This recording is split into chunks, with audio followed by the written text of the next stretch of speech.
Alors ça a été en 2 temps, puisque je l'ai appris et qu'on a dû tenir le secret pendant un petit moment à la demande du département. Donc évidemment beaucoup de satisfaction personnelle, parce que c'est une façon de mettre en valeur la ville. Donc puis après, l'annonce au conseil municipal et puis à la population.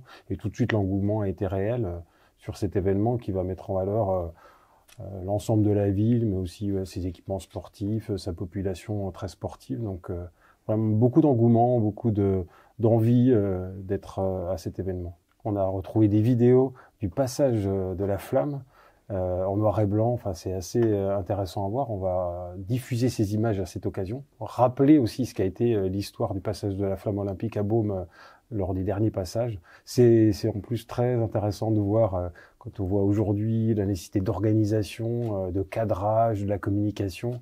Et puis à l'époque, comment ils faisaient ça à la bonne franquette, si on peut dire. En tenue de footballeur ou en tenue sportive. C'était assez sympa de revoir ces anciennes vidéos qu'on a pu retrouver et qui sont des pépites d'archives. Alors il y a encore beaucoup de choses à faire, hein. On travaille encore sur le programme, on a beaucoup d'idées, le tout c'est de bien les structurer avec le temps de passage de la flamme. On a une ville qui est très sportive, comme je l'ai dit. On a plus de 2500 licenciés sportifs pour une ville de 5500 habitants, c'est assez énorme. Donc il faut faire vivre et faire adhérer au projet l'ensemble des associations et des licenciés.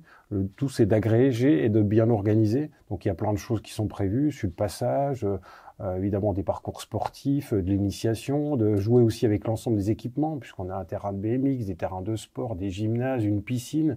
Donc là, on a beaucoup d'idées, même pourquoi pas un peu de water polo dans la piscine intercommunale, ça va être assez sympa. Mais ça, on fourmille d'idées, mais on est en train de faire un comité de pilotage qui se réunit régulièrement pour organiser tout ça. On aura peut-être aussi quelques surprises. On peut souligner que cet événement ne sera pas qu'un événement sportif, à la demande aussi du département et puis des organisateurs, de favoriser aussi la rencontre avec des activités culturelles, pas faire que du sport, pas mettre en valeur que le sport, mais l'ensemble de la vitalité de la commune, avec dans tous ses aspects. C'est plus de 80 associations, elles sont beaucoup impliquées dans cet événement. Donc ça ne sera pas que sportif, mais aussi un grand événement d'inclusion, de sport, de rencontres, de culture. Ça va être un vrai événement de fête à Baume-les-Dames.